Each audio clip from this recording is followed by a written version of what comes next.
서슬퍼런 은장도의 차가운 날이 희디흰 목덜미에 닿았을 때 연화는 비로소 자신의 운명이 돌이킬 수 없는 나락으로 떨어졌음을 뼈저리게 실감했다. 파르라니 떨리는 손끝을 타고 전해지는 금속의 냉기는 마치 그녀의 얼어붙은 심장과도 같았고, 방안을 채우는 것은 희미한 촛불이 만들어내는 을씨년스러운 그림자와 곁에 누운 사내의 거칠고 볼품없는 코골이 소리뿐이었다. 창호지 문 너머로 불어오는 밤바람이 문풍지를 요란하게 흔들어대며 마치 그녀의 기구한 팔자를 비웃는 듯 울어대었고, 연화는 그 소리에 맞춰 터져 나오려는 오열을 삼키기 위해 아래 십수를 피가 맺히도록 깨물었다. 홀레복인 원삼을 차에 벗지도 못한 채 족두리만 덩그러니 방바닥에 굴러다니는 이 초라한 신방에서 그녀는 죽음과 삶의 경계에 위태롭게 서 있었다.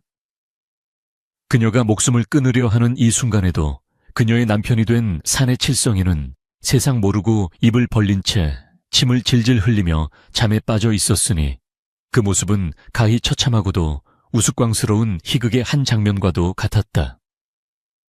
칠성이라 불리는 이 사내는 마을에서 모르는 이가 없는 천하의 바보였다. 나이는 찼으나 지능은 7살 어린아이만도 못하여 동네 아이들에게 돌팔매질을 당하고도 허허실실 웃으며 사탕 하나에 제 옷을 벗어주는 그런 얼간이었다. 그런 자가 감히 양반 가문의 피를 이어받은 연화의 지아비가 되었다는 사실은 하늘이 무너지고 땅이 꺼지는 듯한 모욕이자 저주였다. 연화가 쥔 은장도가 조금 더 깊이 살갗을 파고들며 붉은 선혈 한 방울이 맺혀 또르르 흘러내리려던 찰나 갑자기 칠성이가 컥컥거리며 기괴한 잠꼬대를 내뱉더니 짐승처럼 몸을 뒤척여 연화의 허벅지 위로 털썩 다리를 올려놓았다. 묵직하고 흙냄새가 진동하는 그 다리의 무게감에 연화는 화들짝 놀라 칼을 떨어뜨리고 말았다. 어머니, 밥 줘.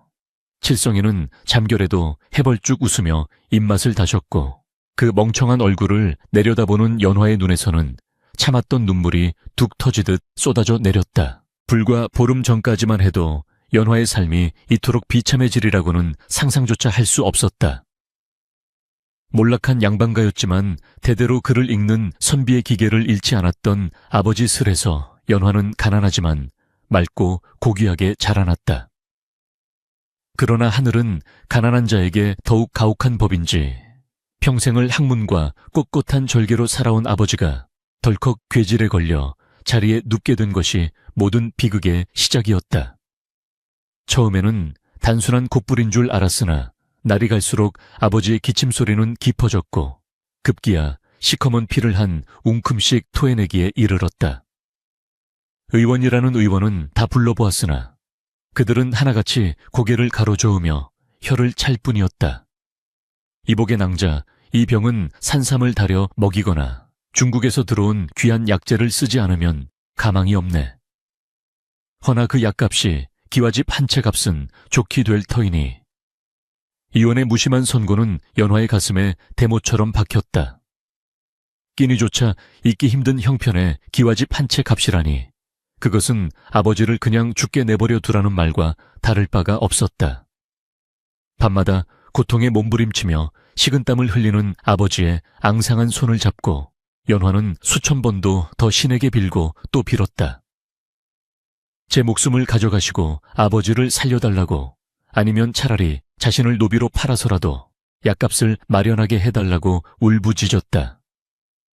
그러던 어느 날 마을 최대의 지주이자 악독하기로 소문난 최참판댁에서 사람을 보내왔다.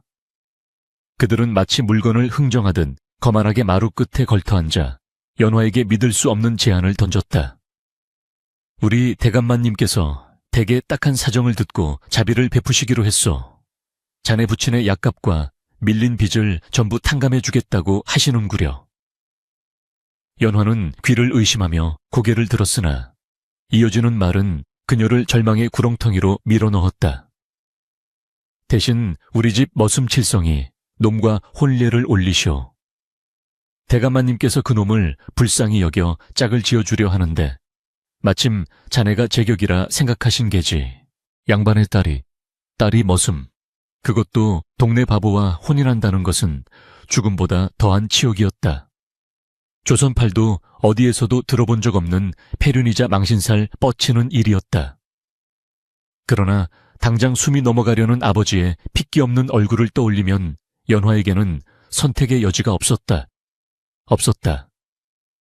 그녀는 입술을 깨물며 피눈물을 삼키고 그 제안을 받아들였다. 그렇게 치러진 혼례였다. 마을 사람들은 구경거리가 생겼다며 구름처럼 몰려들었고 그들의 수군거림은 비수가 되어 연화의 가슴을 난도질했다. 세상에 저 고운 처자가 바보한테 시집을 가다니 돈이 원수로다. 양반 체면이 말이 아니구만. 쯧쯧 저 칠성이 노문지가 장가가는 줄이나 알까. 사모관대를 쓴 칠성이는 침을 질질 흘리며 연신 희죽거렸고 절을 할 때마다 중심을 잃고 비틀거려 구경꾼들의 폭소를 자아냈다. 연화는 고개를 푹 숙인 채 붉은 연지곤지 아래로 흐르는 눈물을 감추며 마치 도살장에 끌려가는 소처럼 묵묵히 그 모든 조롱을 견뎌냈다. 혼례상이 차려진 마당 한 구석에서 칠성이가 닭다리를 손으로 집어 뜯어먹으며 낄낄거리는 모습을 보았을 때 연화는 차라리 혀를 깨물고 죽고 싶은 심정이었다. 그러나 그녀는 죽을 수 없었다. 자신이 이 수모를 견뎌야만 아버지가 살 수 있다는 그 사실 하나만이 그녀를 간신히 지탱하고 있었다. 그리고 지금 초래청의 소란스러움이 모두 사라지고 정막만이 감도는 신방에서 연화는 떨어뜨린 은장도를 다시 집어 들 힘조차 잃은 채 멍하니 허공을 응시하고 있었다. 그때였다. 목말라. 물. 장꼬대처럼 웅얼거리던 칠성이가 갑자기 벌떡 일어나 앉았다. 헝클어진 머리에 눈곱이 낀 눈을 비비며 그는 연화에게 손을 내밀었다. 각시야 물 줘. 칠성이 목말라. 물. 그의 목소리는 떼쓰는 어린아이와 다를 바 없었고 눈빛은 초점이 없이 흐리멍덩했다. 연화는 깊은 한숨을 내쉬며 자릿기가 놓인 곳으로 몸을 움직였다. 사발에 물을 따라 건네자 칠성이는 두 손으로 사발을 움켜쥐고 벌컥벌컥 들이켰다. 물이 턱을 타고 흘러 옷깃을 다 적시는데도 그는 아랑곳하지 않고 마셔댔고 다 마신 후에는 껴어그머 하고 요란한 트림을 하며 소매로 입을 쓱 문질렀다. 헤헤, 맛있다. 각시도 줄까? 아참 각시는 이쁘다. 우리 엄마보다 더 이쁘다. 칠성이는 해맑게 웃으며 연화의 얼굴을 만지려 손을 뻗었다. 연화는 본능적으로 몸을 뒤로 뺐고 칠성이는 그런 연화의 반응이 재미있다는 듯 킬킬거리며 방바닥을 굴렀다.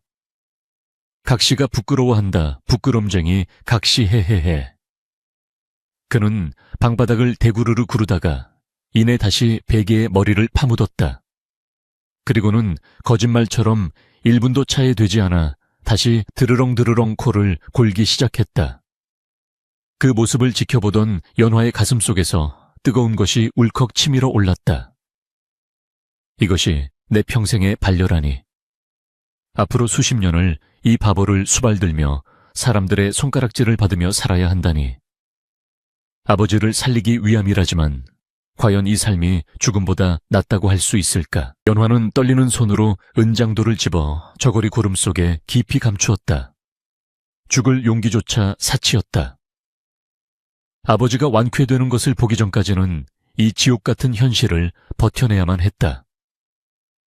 그녀는 촛불을 끄기 위해 몸을 기울였다. 후하고 입바람을 불자 방 안은 순식간에 칠흑 같은 어둠에 잠겼다. 창호지 밖에 달빛만이 희미하게 스며들어 방 안의 윤곽을 간신히 비추고 있었다. 연화는 벽을 등지고 앉아 무릎을 끌어안았다. 잠이 올리 만무했다. 밤새도록 이 어둠 속에서 자신의 신세를 한탄하며 눈물로 밤을 지새울 작정이었다.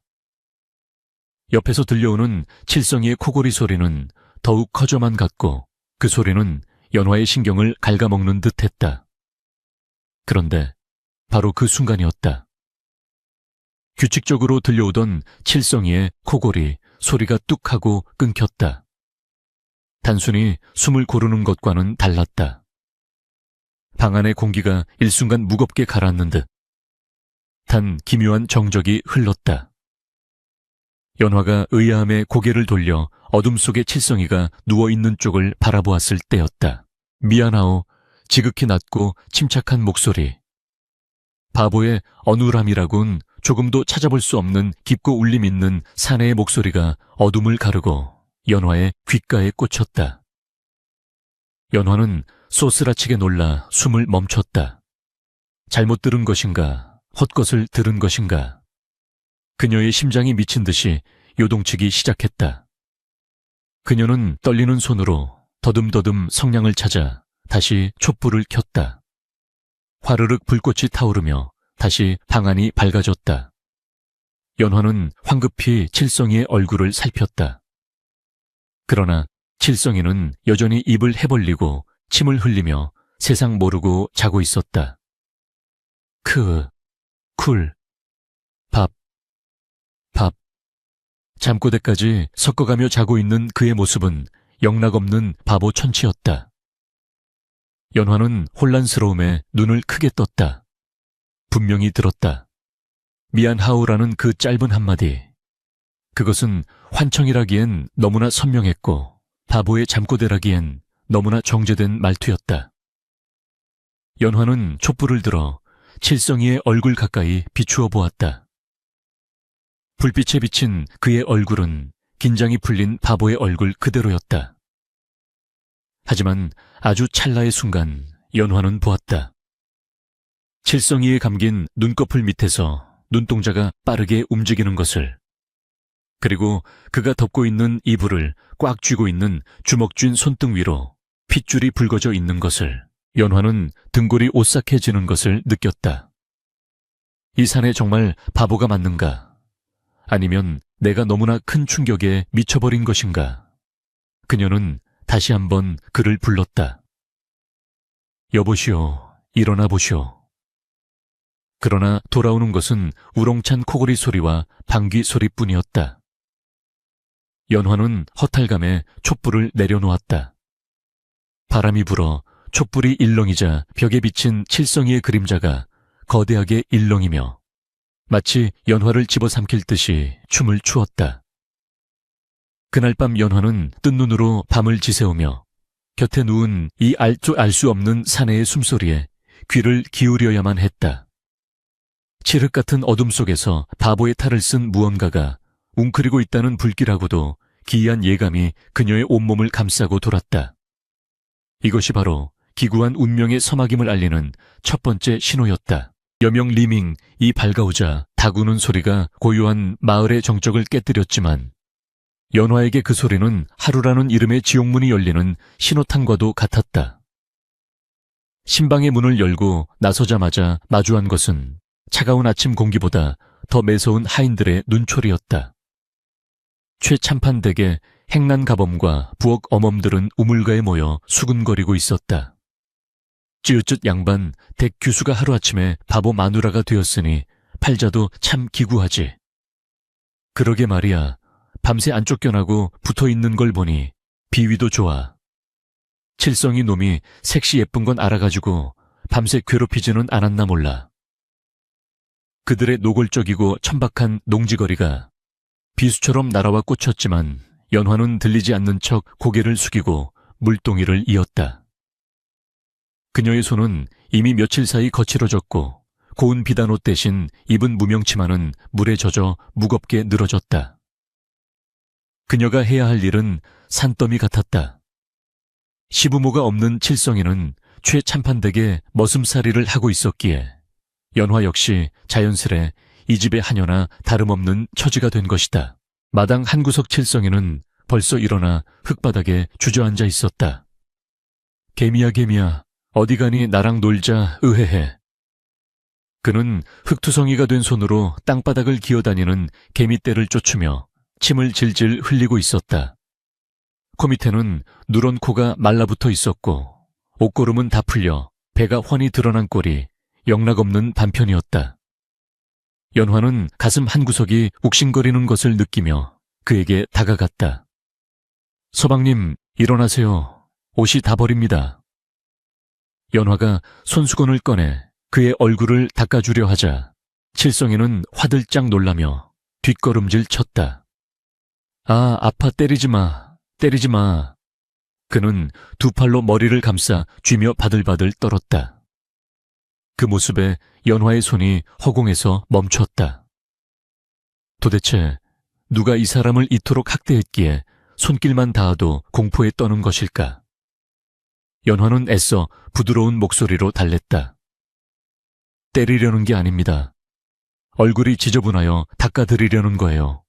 이리 오세요. 그제야 칠성이는 슬금슬금 눈치를 보며 연화에게 얼굴을 들이밀었다. 연화가 조심스레 흙과 콧물을 닦아내자 더러움 속에 감춰져 있던 그의 이목구비가 드러났다. 멍한 눈빛과 해벌린 입만 아니라면 꽤나 번듯하고 강단 있는 얼굴선이었다. 연화는 순간 지난밤 어둠 속에서 들었던 그 낮은 목소리를 떠올리며 칠성의 눈을 빤히 들여다보았다. 하지만 칠성이는 이내 히히 각시손 따뜻하다. 엄마 손 같다. 하며 다시 바보 같은 웃음을 터뜨렸다. 연화는 짧은 한숨을 내쉬며 마음을 다잡았다. 내가 헛것을 들은 게지. 이 사람이 멀쩡할 리가 있어. 그때였다. 이런 젠장 맞을 아침부터 재수없게 바보놈이 길을 막고 있어. 쩌렁쩌렁한 고함과 함께 육중한 발소리가 들려왔다. 최 대감이었다. 기름진 얼굴에 거만한 눈빛을 한 그는 뒷짐을 진 채 거들먹거리며 마당으로 들어섰다.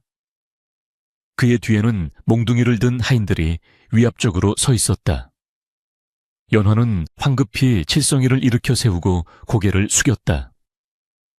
대감마님, 문안 여쭙니다. 최 대감의 시선은 칠성이는 거들떠보지도 않고 곧바로 연화에게 꽂혔다. 그의 탐욕스러운 눈길이 연화의 머리부터 발끝까지 훑어내리는 것이 느껴져 연화는 수치심에 몸을 떨었다. 허허허, 우리 새색시가 오니 집안이 다 환해지는구먼. 그래, 첫날 밤은 치를 만했는가. 저 모자란 놈이 구실이나 제대로 했는지 모르겠네. 최 대감은 낄낄거리며 연화의 턱을 슬쩍 건드렸다. 연화가 질색하며 고개를 돌리자 최 대감의 눈매가 사납게 변했다. 이런 맹랑한 것을 보았나. 내 아비 약값을 대준 은혜도 모르고 감히 내 손길을 피하다니. 그는 홧김에 옆에 서 있던 칠성의 정강이를 걷어찼다. 퍽 하는 소리와 함께 칠성이가 비명을 지르며 나뒹굴었다. 의왕, 아야 아파요. 잘못했어요. 대감마님, 밥 주세요. 밥. 칠성이는 땅바닥을 구르며 울부짖었다. 그 모습이 어찌나 비굴하고 처참한지 보는 이의 눈살을 찌푸리게 만들었다. 최 대감은 그런 칠성을 벌레 보듯 내려다보며 혀를 찼다. 에잉, 밥 버러지 같은 놈. 내 놈이 전생에 무슨 덕을 쌓았기에 저런 꽃 같은 색시를 얻었는지 하늘도 무심하시지. 그는 다시 한번 칠성의 배를 짓밟으려 발을 들어 올렸다. 바로 그 순간이었다. 땅바닥에서 허우적거리던 칠성이의 발이 묘하게 꼬이는가 싶더니 중심을 잃은 척하며 최 대감의 디딤발을 툭 건드렸다. 아주 찰나의 순간 우연처럼 보였으나 정확히 급소를 건드린 움직임이었다. 으악. 최 대감은 중심을 잃고 뒤로 벌러덩 나자빠졌다. 쿵소리와 함께 엉덩방아를 찧은 최 대감은 진흙탕에 처박혀 꼴사나운 모습이 되었다. 이놈이 감히. 최 대감은 얼굴이 시뻘개져서 고래고래 소리를 질렀다. 하인들이 달려와 그를 부축하는 사이 칠성이는 겁에 질린 표정으로 연화의 치마폭 뒤로 숨으며 외쳤다. 아이고 무서워라. 대감마님 춤추신다. 쿵쿵 따 춤추신다. 그의 천진난만하다 못해 멍청한 외침의 하인들조차 웃음을 참느라 입을 막아야 했다. 최대감은 분기탱천하여 씩씩거렸다. 저놈을 당장 멍석말이해라. 감히 주인을 넘어뜨려. 하인들이 몽둥이를 들고 달려들자 연화가 앞을 막아섰다. 대감마님, 발을 헛디디신 것 아닙니까? 모자란 사람이 무엇을 알겠습니까? 한 번만 용서해 주십시오. 연화가 무릎을 꿇고 애원했다. 최대감은 흑투성이가 된 옷을 털며 연화를 노려보았다. 그러나 대낮에 보는 눈도 많고 갓 들어온 며느리 앞에서 채통을 잃은 것이 민망했는지 헛기침을 하며 물러섰다. 흥, 오늘은 내 기분이 좋아 봐준다만 다음엔 국물도 없을 줄 알아라. 썩 꺼져. 그날 밤 칠성이는 낮에 맞은 곳이 아픈지 끙끙거리며 알아누웠다. 연화는 부엌에서 몰래 가져온 된장을 그의 멍든 정강이에 발라주었다. 시퍼렇게 피멍이 든 다리를 보자니 칠성이가 안쓰럽기도 하고 낮에 최대감을 넘어뜨리던 그 기묘한 우연이 자꾸만 머릿속을 맴돌았다. 정말 우연이었을까 아니면... 연화는 고개를 저었다. 바보가 그럴 리가 없었다. 약을 다 바르고 이불을 덮어주자 칠성이는 금세 코를 골며 깊은 잠에 빠져들었다. 연화 역시 하루 종일 시달린 고단함에 젖어 깜빡 잠이 들었다. 얼마나 잤을까? 타는 듯한 목마름에 연화는 눈을 떴다. 창밖에는 보름달이 휘영청 밝게 떠 있어 방 안을 대낮처럼 비추고 있었다. 연화가 자릿길을 찾으려 손을 뻗었는데 옆자리가 허전했다. 칠성이가 없었다. 변쇠라도 간 것일까? 연화는 몸을 일으켜 밖을 내다보았다. 마당에는 아무도 없었다. 불길한 예감이 스쳐 지나갔다. 혹시 낮에 맞은 것이 억울해 밖으로 뛰쳐나간 것은 아닐까? 연화는 신발을 꿰어 신고 조심스럽게 방을 나섰다.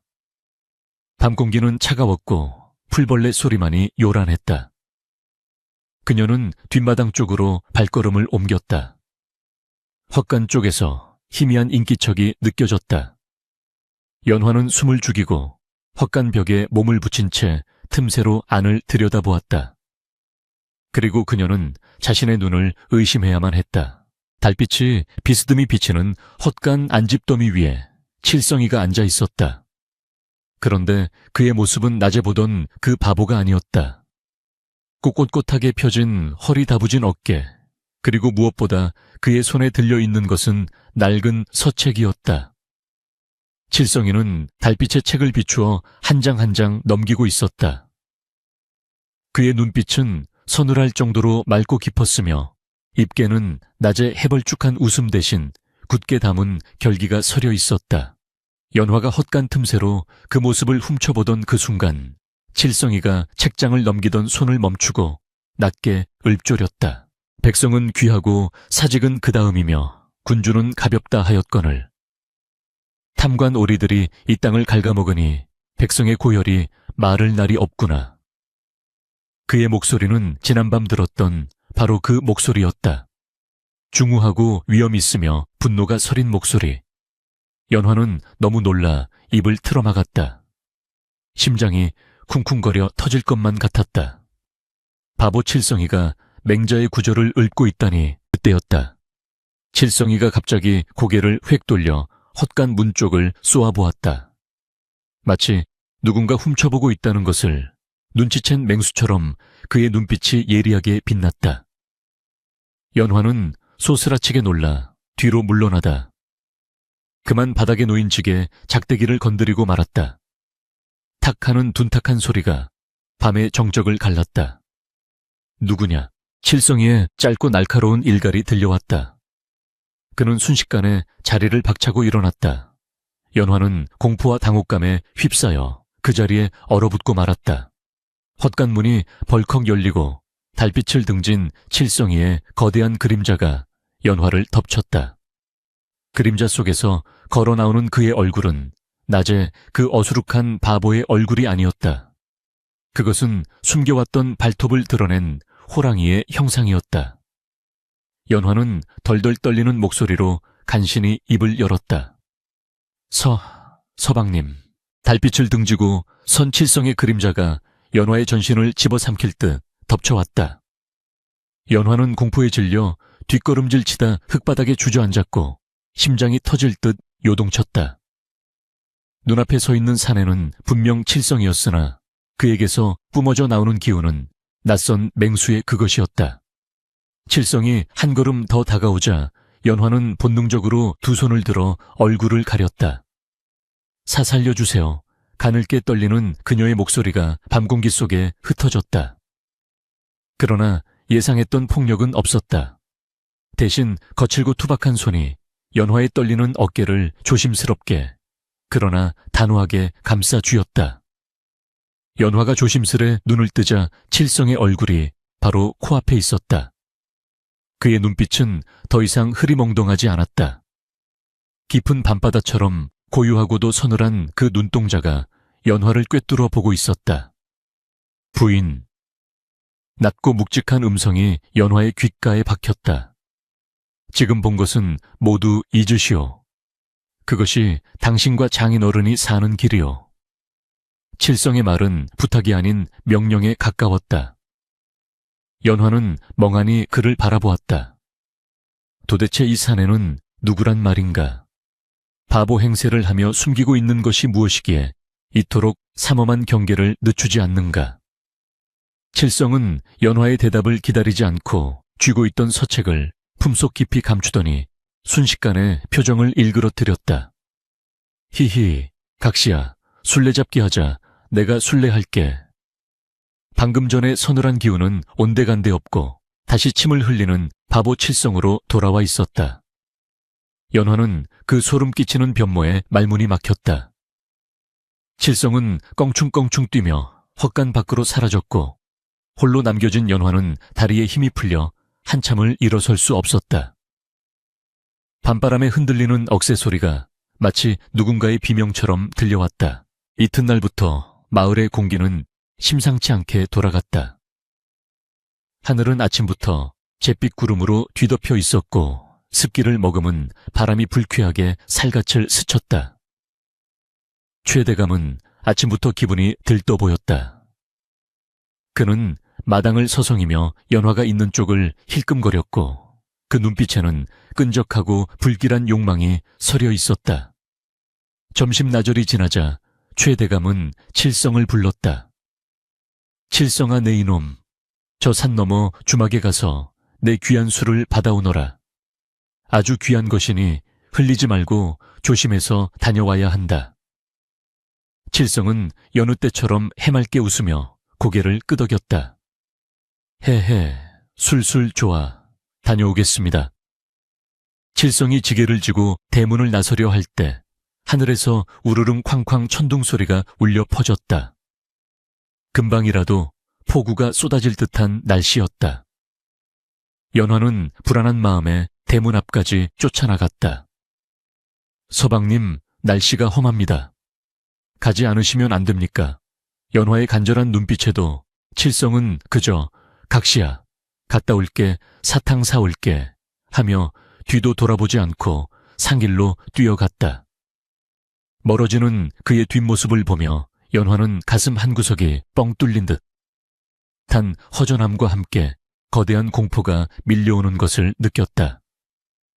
최대감이 칠성을 멀리 보낸 의도는 명백했다. 집안에는 이제 연화를 지켜줄 사람이 아무도 없었다.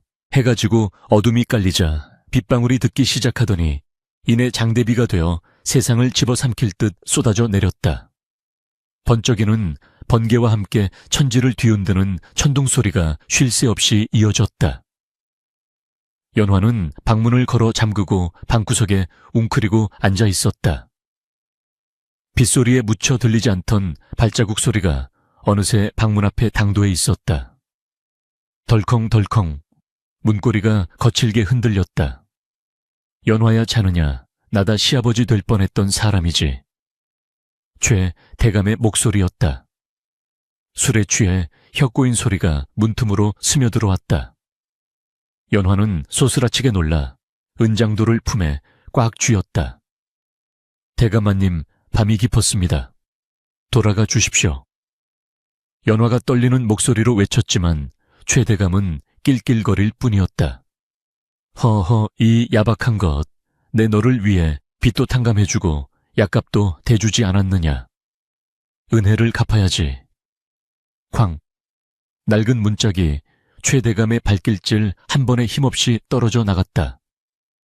번개가 번쩍이는 순간 문턱에 선 최대감의 모습이 귀신처럼 드러났다.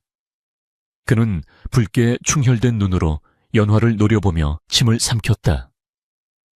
오라, 여기 숨어 있었구나. 그 바보놈보다는 내가 낫지 않겠느냐. 오늘 밤 나를 모시면 네 아비도 호강시켜주마. 최 대감이 짐승처럼 달려들었다. 오지 마세요. 다가오면 혀를 깨물고 죽겠습니다. 연화는 비명을 지르며 은장도를 꺼내 들었지만 최 대감은 코웃음을 쳤다. 죽어. 네가 죽으면 네 아비는 온전할 것 같으냐. 네 아비놈을 당장 끌어내 멍석마리로 죽여주마. 아버지를 들먹이는 협박에 연화의 손에서 힘이 빠졌다.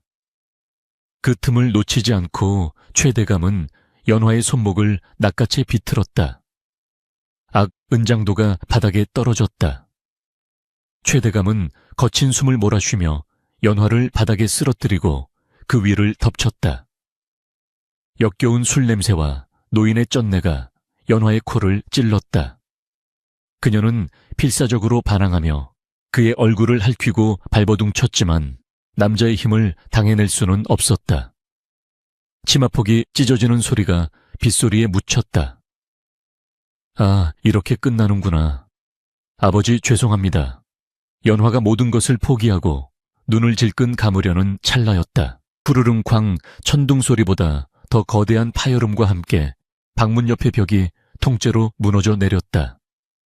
흙먼지와 빗물이 방 안으로 들이닥쳤다. 최 대감이 놀라 고개를 든 순간 칠흑 같은 어둠 속에서 한 줄기 섬광이 번뜩였다. 누구냐? 최 대감의 외침은 끝을 맺지 못했다. 빗줄기를 가르고 날아온 무언가가 최 대감의 어깨를 강타했다. 억하는 비명과 함께 최 대감이 옆으로 나뒹굴었다. 연화는 황급히 옷깃을 여미며 몸을 일으켰다. 무너진 벽 너머 폭우가 쏟아지는 마당에 한 사내가 서 있었다. 삿갓은 이미 날아가고 빗물에 젖은 머리카락이 얼굴을 가리고 있었지만 연화는 단번에 그를 알아보았다. 칠성이었다. 그러나 그가 들고 있는 것은 술병이 아니었다. 그는 마당에 굴러다니던 몽둥이를 한 손에 가볍게 쥐고 있었고 그의 온몸에서는 살기, 키가 뿜어져 나오고 있었다. 이 놈 칠성이 내 놈이 미쳤느냐. 최 대감이 고래고래 소리를 지르며 밖으로 뛰쳐나갔다. 그의 고함 소리에 잠들어 있던 하인들과 수하들이 몽둥이와 낫을 들고 우르르 몰려 나왔다. 저놈을 잡아라. 주인을 공격한 페륜하다 쳐 죽여라. 10여 명의 장정들이 칠성을 애워쌌다. 빗속에서도 그들의 무기는 번뜩였다. 연화는 공포에 질려 입을 틀어막았다. 아무리 힘이 세다 한들 혼자서 저 많은 사람을 상대할 수는 없었다. 서방님, 도망치세요, 어서요. 연화가 절규하듯 외쳤다. 하지만 칠성은 미동도 하지 않았다. 그는 쏟아지는 빗줄기를 맞으며 천천히 고개를 들었다. 젖은 머리카락 사이로 드러난 그의 눈은 차갑게 빛나고 있었다.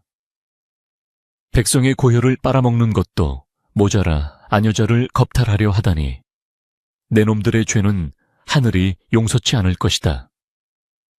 그의 목소리는 더 이상 바보의 어눌한 말투가 아니었다. 그것은 죄인을 단죄하는 심판관의 호령이었다. 수하들이 고함을 지르며 달려들었다. 선두의 선자가 낫을 휘둘렀다. 칠성은 피하지 않았다. 낫이 그의 목을 베기 직전 그는 믿을 수 없는 속도로 몸을 틀어 상대의 팔목을 낚아챘다. 우두둑 뼈 부러지는 소리가 빗소리를 뚫고 선명하게 들렸다. 비명질을 새도 없이 칠성은 그 자의 멱살을 잡아 집어 던졌다. 거구의 사내가 마치 지푸라기 인형처럼 날아가 뒤따라오던 놈들을 덮쳤다. 그야말로 일당백의 기세였다. 칠성의 움직임은 춤을 추듯 유려하면서도 번개처럼 빨랐다. 몽둥이가 날아오면 낮은 자세로 피하며 상대의 오금을 걷어찼고, 주먹이 날아오면 손바닥으로 쳐내며 급소를 가격했다. 진흙탕 위에서 펼쳐지는 그 싸움은 처절하고도 아름다웠다. 칠성이가 움직일 때마다 빗물이 사방으로 튀어올랐고 하인들은 추풍낙엽처럼 쓰러져 나갔다. 연화는 넋을 잃고 그 광경을 지켜보았다. 저 사람이 정말 내 남편이란 말인가? 낮에는 개미를 쫓으며 침을 흘리던 그 바보가 맞는가? 최대감은 사색이 되어 뒷걸음질 쳤다. 이 괴물 같은 놈이 내 정체가 무엇이냐? 마지막 남은 덩치 큰 행동대장이 칼을 뽑아들고 칠성에게 덤벼들었다. 살기가 어린 칼날이 칠성의 가슴을 노리고 들어왔다. 칠성은 물러서지 않고 정면으로 맞섰다. 칼이 칠성의 옷자락을 스치는 순간 칠성은 빈손으로 칼날을 피하며 상대의 명치를 팔꿈치로 가격했다. 컥 하는 소리와 함께 거구는 무릎을 꿇었다. 그러나 그 순간 뒤에서 몰래 접근한 하인 하나가 칠성의 등에 몽둥이를 내리꽂았다. 퍽 둔탁한 소리가 났다. 칠성이 비틀거렸다. 입가에서 피가 터져 나왔다. 서방님, 연화가 비명을 질렀다. 칠성은 고통을 참아내며 뒤를 돌아 몽둥이를 든 자의 안면을 가격해 쓰러뜨렸다. 마침내 마당에는 칠성과 바들바들 떨고 있는 최대감, 그리고 신음하는 하인들만이 남았다. 칠성은 비틀거리며 연화가 있는 쪽으로 다가왔다. 그의 옷은 진흙과 빗물, 그리고 붉은 피로 범벅이 되어 있었다. 그는 연화 앞에 무릎을 꿇고 앉았다. 거친 숨을 몰아쉬는 그의 어깨가 심하게 들썩거렸다. 부인, 괜찮소? 그는 고통스러운 듯 얼굴을 일그러뜨리며 물었다. 연화는 눈물을 흘리며 그의 피 묻은 얼굴을 닦아주려 했다. 어찌 이러십니까? 어찌 바보 행세를 하시며. 연화의 손이 그의 젖은 옷자락에 닿았다. 그때였다. 찢어진 칠성의 옷 품 안에서 묵직한 금속 물체가 툭 하고 굴러 떨어졌다. 진흙탕 위에 떨어진 그것은 번개 불빛을 받아 기이한 광채를 뿜어냈다. 둥근 노쇠덩이, 그리고 그 위에 새겨진 5마리의 마파에. 그것도 암행어사만이 지닐 수 있다는 오마페 우마파이였다. 연화는 숨이 멎을 것만 같았다. 그녀의 눈이 커질 대로 커져 바닥의 마패와 칠성의 얼굴을 번갈아 보았다. 칠성은 당황한 기색이 역력했다.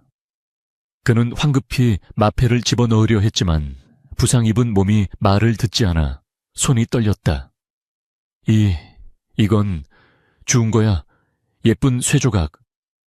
칠성은 다시 바보 흉내를 내며 어설프게 웃어 보이려 했지만 입가에서 흐르는 피와 고통으로 일그러진 표정, 그리고 방금 전 보여준 그 압도적인 무의, 우웨이는 그 어떤 연기로도 감출 수 없었다. 연화는 떨리는 손으로 그의 피 묻은 손을 꼭 잡았다. 그녀의 눈빛은 확신으로 가득 차 있었다. 더 이상 숨기지 마십시오, 서방님. 연화의 단호한 말에 칠성의 눈동자가 흔들렸다. 쏟아지는 빗줄기 속에서 두 사람의 시선이 얽혔다. 멀리서 관아의 포졸들이 달려오는 소리가 들리기 시작했다. 대감이 미리 손을 써둔 모양이었다. 저놈이다, 저 미친놈이 우리 대감마님을 죽이려 했다. 최 대감의 악에 바친 고함 소리가 다시금 들려왔다.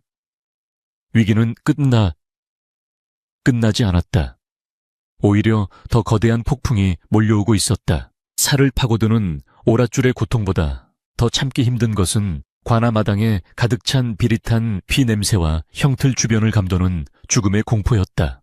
새벽달기 울기도 전에 끌려온 연화와 칠성은 형틀에 묶인 채 차가운 바닥에 무릎 꿇려 있었다. 칠흑 같은 어둠이 물러가고 동이 트기 시작했으나 관아 안은 여전히 음습한 기운으로 가득했다. 상석에 앉은 고을 사또는 간밤에 기생들과 퍼마신 술이 덜 깼는지 불쾌한 얼굴로 하품을 해대고 있었고, 그 옆에는 붕대를 칭칭 감은 최 대감이 득이양양한 미소를 띠며 서 있었다. 내 이놈들 감히 양반을 능멸하고 살인미수까지 저지르다니 내 놈들의 목이 10개라도 부족하다는 것을 아느냐. 사또가 탁자를 내리치며 호통을 쳤다. 그러나 칠성은 고개를 숙인 채 미동도 하지 않았다. 그의 옷은 찢어지고 피에 젖어 걸레 조각 같았지만 묶인 팔뚝에 붉어진 힘줄과 흐트러지지 않은 자세는 죄인의 그것이라기보다는 맹수의 웅크림에 가까웠다. 연화는 공포에 질려 바들바들 떨면서도 칠성의 쪽으로 몸을 기대려 애썼다. 억울함에 목이 메어 말조차 나오지 않았다. 아비를 구하려다 오히려 역적으로 몰려 죽게 생긴 이 상황이 원통하여 피눈물이 날 지경이었다. 최 대감이 사또의 귀에 대고 속닥거렸다. 사또 나으리 저놈은 보통 놈이 아닙니다. 지난밤 제 수하 10명을 혼자서 반병신으로 만들어 놓았습죠. 필시 산적대의 두목이거나 흉악한 수배자임이 틀림없습니다. 당장 주리를 틀어 자백을 받아내고 저 계집은 관비로 삼아 제분을 풀게 해주십시오. 사또는 기름진 수염을 쓰다듬으며 고개를 끄덕였다. 옳거니 내 말이 맞다. 여봐라, 저 흉악무도한 놈의 주리를 틀어라. 뼈가 부러질 때까지 비틀어 내 놈의 진짜 정체를 불게 만들 것이다. 육방 관속들이 우르르 달려들어 칠성의 다리 사이에 굵은 주리 틀을 끼워 넣었다. 으윽, 칠성의 입에서 신음이 새어나왔다. 뼈와 살이 지식여지는 고통 속에서도 그는 비명을 지르지 않으려 입술을 깨물었다. 그 모습을 지켜보던 연화가 비명을 질렀다. 안 됩니다. 제발 멈춰 주십시오. 서방님은 죄가 없습니다. 짐승 같은 최 대감이 저를 욕보이려던 것을 막았을 뿐입니다. 사또 나으리 제발 희안을 베풀어 주십시오. 연화는 이마가 깨지도록 바닥에 머리를 찌으며 읍소했다. 그러나 사또는 코웃음을 칠 뿐이었다. 허허, 요망한 년. 감히 관에서 거짓을 고하다니. 내년도 같이 주리를 틀어야 정신을 차리겠느냐. 그때였다. 고통에 일그러져 있던 칠성이 갑자기 고개를 들어 하늘을 올려다보았다. 그리고 믿을 수 없게도 껄껄 웃음을 터뜨리기 시작했다. 흐흐흐. 하하하하. 광기 어린 웃음소리가 관아 마당을 울렸다. 사또와 최 대감 그리고 형집행을 하던 나졸들까지 모두 놀라 동작을 멈추었다. 사또가 기가 막힌다는 듯 물었다. 이놈이 실성했느냐, 다리가 부러지게 생겼는데 웃음이 나오느냐. 칠성은 웃음을 뚝 그치고 서늘하게 빛나는 눈으로 사또를 정면으로 응시했다. 그 눈빛에는 더 이상 바보의 어눌함도 죄인의 비굴함도 없었다. 오직 서리빨 같은 위엄만이 서려 있었다. 한 고을의 수령이라는 자가 탐과 놀이와 결탁하여 백성의 고혈을 빨고 무고한 이를 핍박하니 내 죄는 하늘을 가리고 땅을 속이는 것과 같다. 내 놈은 국법이 두렵지 않으냐. 칠성의 목소리는 쩌렁쩌렁하게 울려 퍼져 관아의 기둥마저 흔드는 듯 했다. 사또는 그 기세에 눌려 흠칫했으나 이내 분기탱천하여 소리쳤다. 뭐라, 이 미친놈이 감히 수령에게 훈계를 해 여봐라. 당장 저놈의 주둥이를 쳐라. 나졸들이 몽둥이를 들어 올리는 순간 칠성은 묶인 팔에 힘을 주었다. 우지끈 믿을 수 없는 괴력으로 굵은 오랏줄이 끊어지며 사방으로 튕겨나갔다. 칠성은 주리틀을 발로 차버리고 벌떡 일어섰다. 그 모습은 마치 지옥에서 귀환한 아수라와도 같았다. 최 대감은 비명을 지르며 사또 뒤로 숨었다. 저놈 잡아라 역적이다. 사방에서 포졸들이 창을 겨누고 달려들었다. 절체절명의 순간 칠성은 품속 깊이 간직했던 지난밤 연화가 보았던 그 노소에 덩어리를 꺼내 높이 치켜들었다. 아침 햇살을 받아 찬란하게 빛나는 5마리의 말, 오마페 우마파이였다. 암행어사 출두야. 칠성의 우렁찬 외침이 터져 나옴과 동시에 굳게 닫혀있던 관아의 대문이 박살나며 활짝 열렸다. 암행어사 출두야. 암행어사 출두야. 산천초목을 뒤흔드는 함성과 함께 푸른 옷을 입은 역졸들이 파도처럼 밀려 들어왔다. 그들은 몽둥이를 든 나졸들을 순식간에 제압하고 관아 마당을 점령했다. 갑작스러운 사태에 사또는 의자에서 굴러떨어졌고 최대감은 바닥에 납작 엎드려 사시나무 떨듯 떨었다. 마당은 순식간에 아수라장이 되었다. 칠성은 천천히, 아주 천천히 사또가 앉아있던 상석으로 걸어 올라갔다. 피 묻고 찢어진 옷차림이었지만 그에게서 뿜어져 나오는 위엄은 왕의 행차 못지않았다. 그는 덜덜 떨고 있는 사또 앞에 서서 차가운 목소리로 일갈했다. 본관은 어명 유명을 받들고 내려온 암행어사 이몽룡이다. 너희들의 추악한 비리와 만행을 낱낱이 조사하였으니 이제 그 죄값을 물을 것이다. 사또는 얼굴이 하얗게 질려 바닥에 머리를 박았다. 아이고, 어사또 나으리 죽을 죄를 지었습니다. 소인은 그저 최대감이 시키는 대로 했을 뿐입니다요. 한 번만 살려주십시오. 비굴하게 목숨을 구걸하는 사또의 모습은 추악이 그지없었다. 몽룡은 차가운 눈으로 그를 내려다보며 말했다. 내 놈이 백성의 부모로서 그들을 보살피지는 못할 망정. 오히려 늑대가 되어 백성을 물어뜯었으니 그 죄는 만번 죽어 마땅하다. 여봐라, 이 탐관오리와 악덕지주, 최가놈을 당장 포박하여 옥에 가두고 그들의 재산을 몰수하여 굶주린 백성들에게 나누어 주어라. 역졸들이 달려들어 사또와 최대감을 굴비 엮듯 묶어 끌고 나갔다. 최대감은 끌려가면서도 이건 모함이야, 내 재산 내 돈하며 발악을 했으나 역졸의 몽둥이질에 이내 조용해졌다. 모든 소란이 정리되고 관아마당에 다시 정적이 찾아왔다.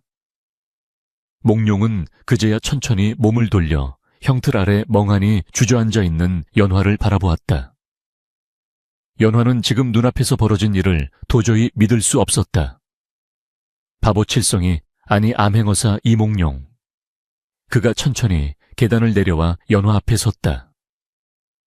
역졸들이 가져온 골룡포가 아닌 깨끗한 도포를 걸친 그는 연화가 처음 보았던 그날 밤처럼, 아니 그보다 훨씬 더 훤칠하고 기품 있는 사내의 모습이었다. 그는 무릎을 굽혀 연화와 눈높이를 맞추었다.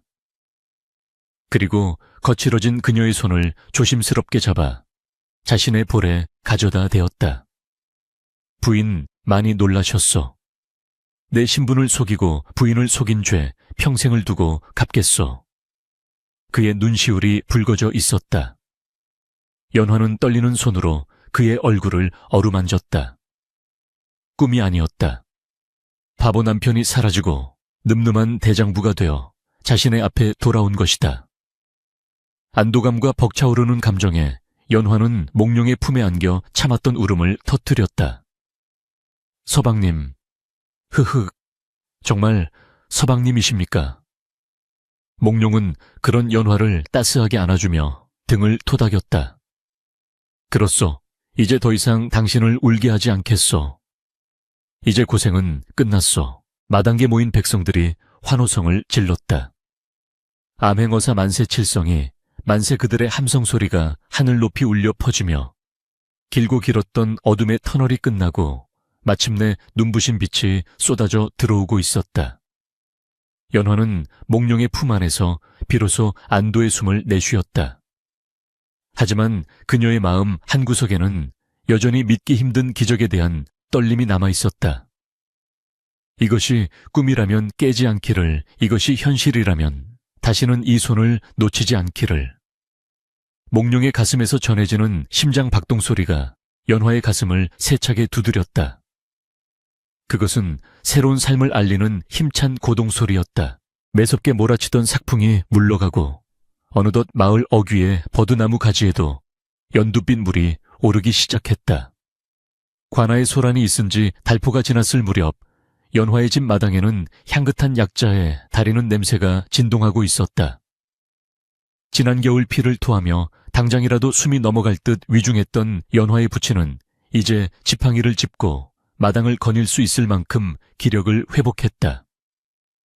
이는 몽룡이 한양에서 공수해온 귀한 약재와 명의의 처방 덕분이었으나 무엇보다 마음의 응어리가 풀린 것이 가장 큰 명약이었다. 부친은 마루에 걸터앉아 갓을 쓰고 도포자락을 휘날리며 들어서는 사위를 보며 눈시울을 붉혔다. 어사 또 오시는가? 내 평생 자네를 바보라 여기고 하대하였으니 이 죄를 어찌 갚아야 할지 모르겠네. 부친이 엎드려 절을 하려 하자 몽룡은 황급히 마당으로 뛰어내려와 장인의 손을 맞잡았다. 장인어른 당치 않습니다. 소생이 신분을 숨기느라 아버님과 부인의 가슴에 못을 박았으니 용서를 빌어야 할 사람은 오히려 접니다. 몽룡의 정중하고 겸손한 태도에 부친은 감격하여 말을 잇지 못했다. 바보 칠성이었던 시절 밥상머리에서 흘린 밥풀을 주워 먹던 그가 이제는 임금의 마패를 지닌 당당한 관리로서 무릎을 꿇고 있는 것이다. 연화는 부엌에서 다과상을 내오며 그 모습을 지켜보았다. 가슴 한구석이 벅차오르면서도 지난날의 고생이 주마등처럼 스쳐 지나가 콧날이 시큰해졌다. 그날 밤 보름달이 환하게 뜬 정자 위에서 몽룡과 연화는 마주 앉았다. 몽룡은 술잔을 기울이며 그동안 숨겨왔던 긴 사연을 털어놓았다. 부인, 내가 왜 하필이면 바보칠성으로 살아야 했는지 궁금하셨을 것이오. 연화가 고개를 끄덕이자 몽룡은 밤하늘을 응시하며 말을 이었다. 조정에는 최대감처럼 지방의 토호들과 결탁하여 영모를 꾀하는 간신들이 있었소. 그들의 자금줄이 바로 이 마을의 최대감이었지. 나는 그들의 비밀 장부를 찾고 영모의 증거를 확보하기 위해 가장 눈에 띄지 않는 자가 되어야 했소. 사람들은 바보 앞에서 경계심을 푼다. 아무리 중요한 비밀이라도 바보가 듣는 곳에서는 서슴없이 이야기하기 마련이다. 몽룡은 칠성이라는 가면을 쓰고 최대감의 집 구석구석을 누비며 그들이 숨겨놓은 장부와 서찰을 찾아낼 수 있었다. 하지만 부인을 내 아내로 맞이하게 된 것은 내 계획에 없던 일이었소. 최대감이 나를 이용해 부인의 집안을 모욕하려 했을 때 나는 거절할 수 없었소. 거절하는 순간 내 정체가 탄로나고 모든 수사가 물거품이 될 터였으니까. 몽룡은 연화의 손을 잡고 깊은 눈으로 바라보았다. 허나 그것은 하늘이 내린 기회였소. 모두가 나를 바보라며 돌을 던질 때 부인만이 나를 사람으로 대해주었소. 흙투성이가 된 내 얼굴을 닦아주던 그 따스한 손길을 나는 평생 잊지 못할 것이오. 연화는 몽룡의 고백에 눈물을 글썽겼다. 칠성이가 바보짓을 할 때마다 속이 문드러지는 것 같았지만 그 와중에도 자신을 위해 닭다리를 양보하고 몰래 장독대에 꽃을 올려두던 그의 순수한 모습들이 떠올랐다. 어쩌면 그는 바보 연기를 하면서도 그 가면 틈새로 진심을 전하고 있었던 것일지도 모른다. 서방님, 저는 원망하지 않습니다. 서방님이 칠성이었든 이몽룡이었든 제 목숨을 구하고 아버지를 살린 분은 바로 당신입니다. 겉모습은 변하였으나 저를 위하는 그 마음만은 변치 않았음을 이제 압니다. 연화의 말에 몽룡은 감격하여 그녀를 품에 안았다. 봄바람에 날린 벚꽃 잎들이 두 사람의 어깨 위로 눈처럼 흩날렸다. 그동안의 시련과 고통이 봄눈 녹듯 사라지고 두 사람의 앞날에 따스한 봄볕만이 가득할 것임을 알리는 듯했다. 다음 날 마을은 몽룡과 연화의 한양행을 배웅하기 위해 인산인회를 이루었다. 한때 칠성이를 바보라 놀리며 돌을 던지던 마을 아이들은 이제 고개를 푹 숙인 채 부모 뒤에 숨었고 연화를 비웃던 안악들은 부러움과 질투가 섞인 눈으로 그녀의 비단 가마를 바라보았다. 개 중에는 몽룡의 바짓가랑이를 잡고 어사또 나으리 지난날의 무례를 용서해 주십시오. 라며 읍소하는 노인도 있었다. 몽룡은 그들을 탓하지 않고 온화한 미소로 답했다. 사람을 겉모습으로 판단하는 것은 어리석은 일이나 지난 잘못을 뉘우치고 착하게 산다면 그 또한 복이 될 것이오. 최대감의 재산은 모두 고을의 곳간에 풀었으니 부디 서로 도우며 사시오. 그의 덕담에 마을 사람들은 머리를 조아리며 어사또 만세, 부인 만세를 외쳤다. 최 대감과 그 일당들은 이미 굴비 엮듯 엮여 한양으로 압송된 뒤였고 마을에는 다시 평화와 정의가 찾아왔다. 행렬이 마을 어귀를 벗어날 때 연화는 가마 창문을 열고 뒤를 돌아보았다. 자신이 나고 자란 집 칠성이와 함께 뒹굴던 마당, 그리고 피눈물을 흘리며 넘었던 고개들이 멀어지고 있었다. 그녀의 옆에는 이제 든든한 지압이 몽룡이 말을 타고 호위하고 있었고 뒤따르는 감에는 건강을 되찾은 아버지가 타고 있었다. 이것은 끝이 아니라 새로운 시작이었다. 한양으로 가는 길은 멀고 험하겠지만 연화는 더 이상 두렵지 않았다. 칠흑 같은 어둠 속에서도 빛을 잃지 않았던 몽룡의 눈동자처럼 어떤 시련이 와도 서로를 믿고 의지하며 헤쳐나갈 수 있으리라는 확신이 있었기 때문이다. 연화가 살며시 미소 짓자 말을 타고 가던 몽룡이 그녀를 돌아보며 화답했다.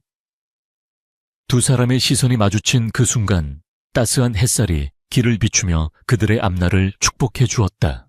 세월이 흘러 한양의 세도가들 사이에서는 이몽룡과 그의 부인에 대한 이야기가 전설처럼 회자되었다. 겉모습에 현혹되지 않고 사람의 진심을 알아본 연화의 지혜와 백성을 위해 자신을 낮추어 바보 행세까지 마다하지 않았던 몽룡의 기가에는 많은 이들에게 귀감이 되었다. 사람들은 종종 이렇게 말하곤 했다.